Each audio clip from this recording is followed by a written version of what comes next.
எல்லாருக்கும் வணக்கம். இன்றைக்கும் தளர்ந்து போன உன்னை நோக்கி வந்த இயேசு.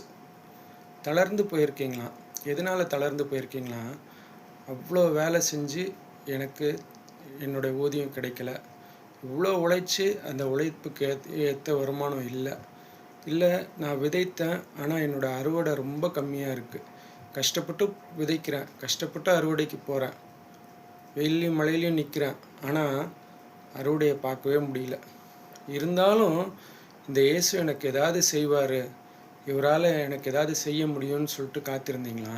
உங்களை சுற்றி இருந்தவங்களாம் உங்களை அவமானப்படுத்தின போதும், இந்த இயேசு உனக்கு எதுவும் செய்யலையேப்பா அப்படின்னு சொன்ன போதும், அவருக்காக அவர் மேலே விசுவாசத்தை வைத்து காத்து கொண்டிருந்த உங்களுக்கு நேராக வருகிற தேவ செய்தியை கேளுங்க.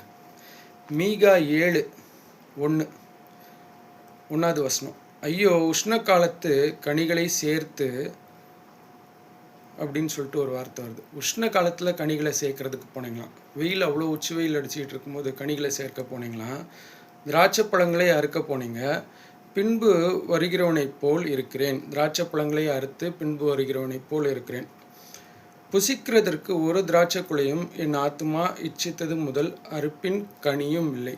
அறுப்பில் நல்ல கனிகள் இல்லை. அறுப்பில் நல்ல உங்களுக்கு தேவையான அந்த நல்ல கனிகள் இருந்தால் தானே வியாபாரம் ஆகும். அதுக்குண்டான பலன் இல்லை.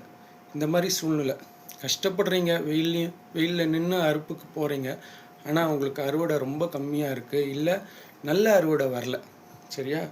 அப்போது நீங்கள் என்ன செய்கிறாங்களாம் பாருங்கள். 7வது வசனத்தை பாருங்களேன். நானாவென்றால் கர்த்தரை நோக்கி கொண்டு என் ரட்சிப்பின் தேவனுக்கு காத்திருப்பேன். காத்திருந்தீங்களா? அவர் எனக்காக ஏதாவது செய்வார்னு காத்திருந்தீங்களா? உங்களை பற்றி தான் வருது இந்த 7வது வசனத்தில். நான் காத்திருந்தேன்னா எனக்கு என்ன ஆகுதான் பாருங்களேன். 11வது வசனத்தில் காத்திருந்த உனக்கு 11வது வசனத்தில் பதில் சொல்கிறாரு பாருங்க. உன் மதில்களை எடுப்பிக்கும் நாள் வருகிறது. மதில்களை எடுப்பிக்கும் நாள் அப்படின்னா, இவ்வளோ நாள் இந்த அறுவடை இல்லாமல் உங்கள் காம்பவுண்ட் வால், மதில்னால் என்ன, காம்பவுண்ட் வால் இடிஞ்சு போயிடுச்சு, எல்லா பிராணிகளும் உள்ளே வந்து உங்கள் வீட்டை பட்சித்து போட்டது, சகல அந்நியர்களும் வந்து உங்களை பட்சித்து போட்டாங்க, எல்லாரும் உங்களை அசிங்கமாக பேசினாங்க. இந்த மாதிரி காரியங்கள்லாம் நடந்துச்சு பார்த்தீங்களா? இந்த காரியங்கள் இனிமேல் நடக்க போகிறது கிடையாது. உன் மதில்கள் எடுப்பித்து கட்டப்படும். அவரால் கட்டப்படுதான். மதில்கள் கட்டப்படும்னா அவர் ஆசீர்வாதத்துக்குள்ளே கொண்டு போகிறேன் அப்படின்றாரு. எப்படி கொண்டு போகிறான் பாருங்களேன். நீ எகிப்து 15வது வசனம். நீ எகிப்து தேசத்தில் இருந்து புறப்பட்ட நாளில் நடந்தது போலவே உன்னை அதிசயங்களை காணப்படுவேன். உங்களுக்கு அதிசயம் நடக்குமாங்க. அவருக்காக காத்திருந்தீங்கள்ல, உங்களுக்காக அதிசயம் நடக்குது. இதுதான் சத்தியம். உங்களுக்கு நடக்க போகிற காரியம். விசுவாசிங்க, அவர் உங்களோடு இருக்கிறார். ஆமீன்.